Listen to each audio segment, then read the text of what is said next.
Welcome to the first episode of my Dinkum playthrough. Right away, I need to point out one small issue. For about the first half of the game intro, I forgot to record the game sound. After that, the audio was fine, so we only have a short, quiet start before everything gets back to normal. Honestly, not the worst way to begin a cozy island adventure. Dinkum starts us off on a brand new island, and the goal is pretty simple. Build a town, survive the wildlife, make some money, and slowly turn this empty place into something that actually feels like home. At least, that's the plan.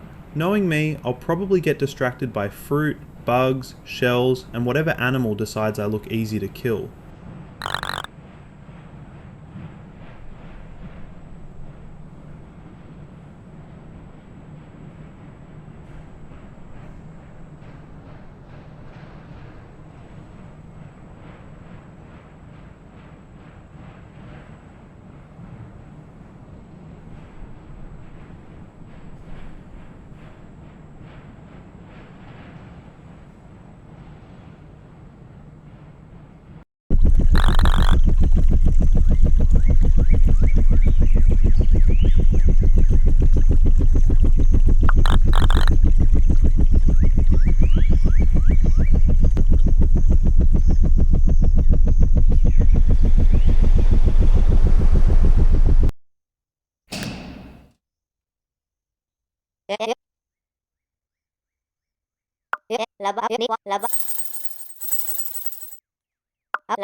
It was time to choose where the town was going to go.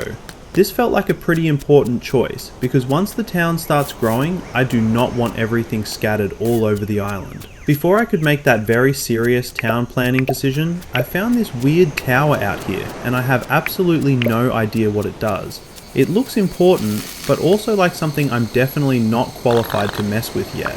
So for now, we're just going to pretend we understand it, walk away confidently, and maybe figure it out later. Immediately after finding the mysterious tower, I found a green bug sitting on a tree, and I just stared at it for a few seconds. Not because I had a plan, mostly because I didn't know if I was supposed to catch it, hit it, admire it, or wait for it to explain the tower. It did not explain the tower. Very rude.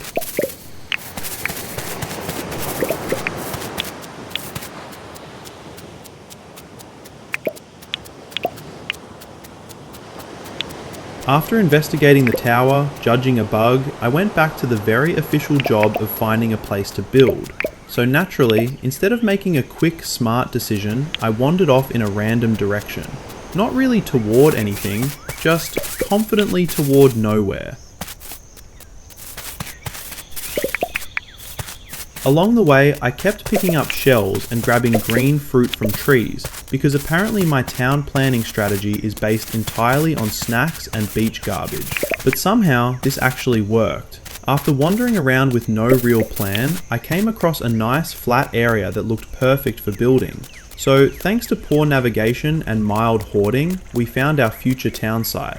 Honestly, that is probably how most towns started. I would like my future town to look somewhat organised. Not professional, just not like a raccoon made the layout. The first thing I placed was Fletcher's tent. Fletch is basically in charge at the beginning, so putting her tent down made the town feel official.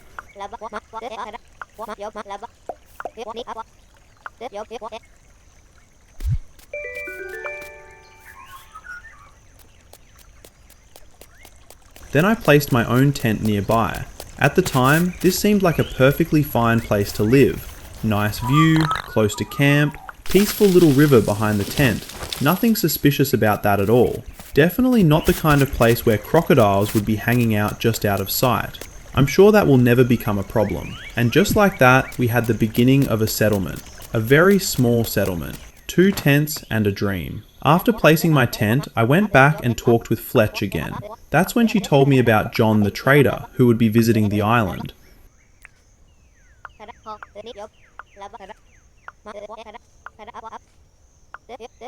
She gave me the visiting site deed, which sounded simple enough. Just place it down near the tents and we're good.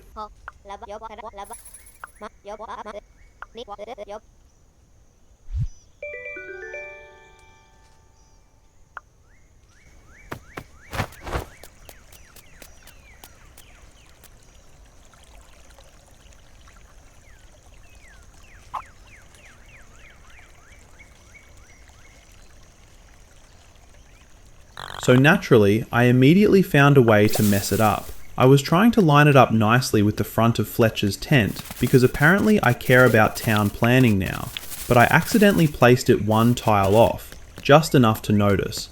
Not enough to justify starting over, so I left it there. It bugs me every time I look at it, but right now I have no way to fix it. Maybe someday we'll be able to move it. Until then, the town's first official design feature is mild irritation. After that little placement disaster, I went back and talked with Fletch again.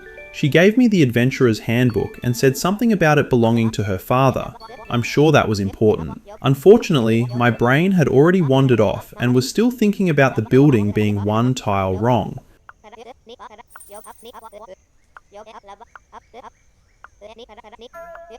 Then Fletch started asking me about making a campfire.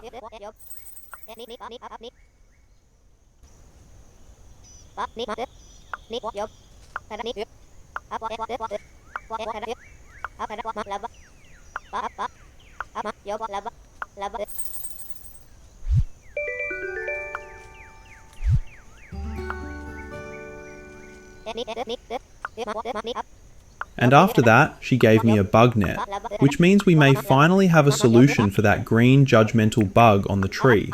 It sat there earlier like it knew more than me, and honestly, it probably did. She also gave me a sleeping bag, which is useful, because apparently tents are not enough. We also need portable sadness on the ground. At this point, Fletch was still talking, and talking, and talking. I appreciate the help, but I had already reached the part of the tutorial where I was smiling politely and retaining absolutely nothing.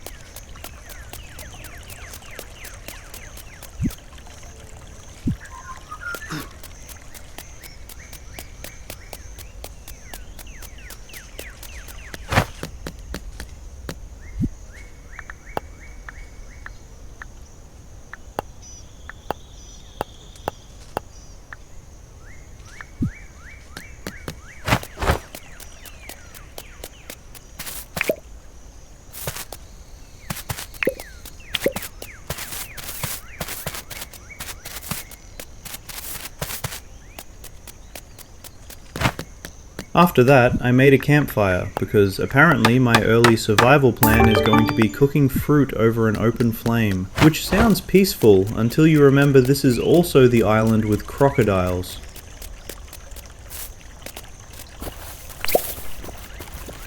And this is about the time I noticed there was one hanging out in the river behind my tent. So that nice little river view I was so happy about earlier, turns out it came with security concerns. Large, toothy security concerns. I placed my home next to waterfront property, and the waterfront property was already occupied by something that probably does not respect property. Once camp was set up, I started doing what everyone does in a new survival game. I ran around and picked up everything I could find. Fruit, random plants, shells, bugs, whatever looked like it might be useful later. Did I know what I was doing? Not really, but if the game lets me pick it up, I'm probably going to pick it up. Then I remembered the green bug from earlier. Now that Fletch had given me a bug net, it was time to go back and settle this properly. I returned to the tree, ready to show that bug who was in charge. And it was gone. Completely disappeared. So apparently the bug saw me get a net and immediately entered witness protection. You win this time, buggy. Then I started grabbing bugs. I'm not really sure why. Maybe for money, maybe for quests, maybe just because I needed pockets full of panic. And apparently that became very literal, because I did manage to catch a funnel web spider and put it directly into my pocket. A normal, reasonable survival decision. Unfortunately, the recording got a little stuttery there, so I had to cut that part out. Which is probably for the best, because I'm not sure anyone needed to watch me proudly pocket one of the worst things you could ever find near your hand. After the spider incident, collecting shells felt a lot safer. Probably less useful, but definitely safer. I saw them on the beach, and my brain immediately said, that's probably important, so into the pockets they went. At this point, my inventory was less of a survival kit and more of a junk drawer. While exploring, I also saw another crocodile, because apparently one crocodile behind my tent was not enough of a warning. At this point, I was starting to realize this island might be a little less peaceful than it looks. I also saw a jellyfish, and I saw a shark too. No footage of that one though, so you'll just have to trust me. The island was already trying to scare me, and most of it happened off camera. Very convenient for the wildlife. After running around and collecting half the island, I headed back to camp and cooked some fruit on the fire.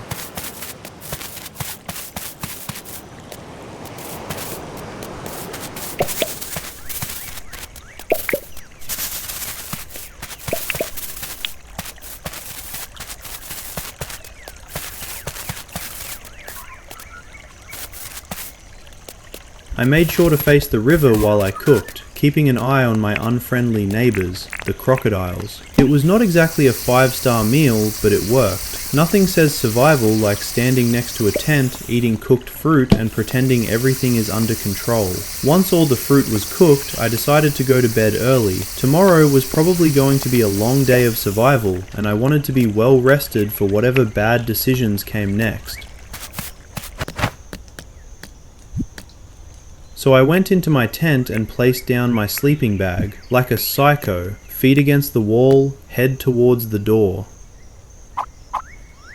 After looking at it for about half a second, I realized that was unacceptable and fixed it. I moved the sleeping bag into the corner with my feet facing the door like a normal person, or at least a slightly more normal person.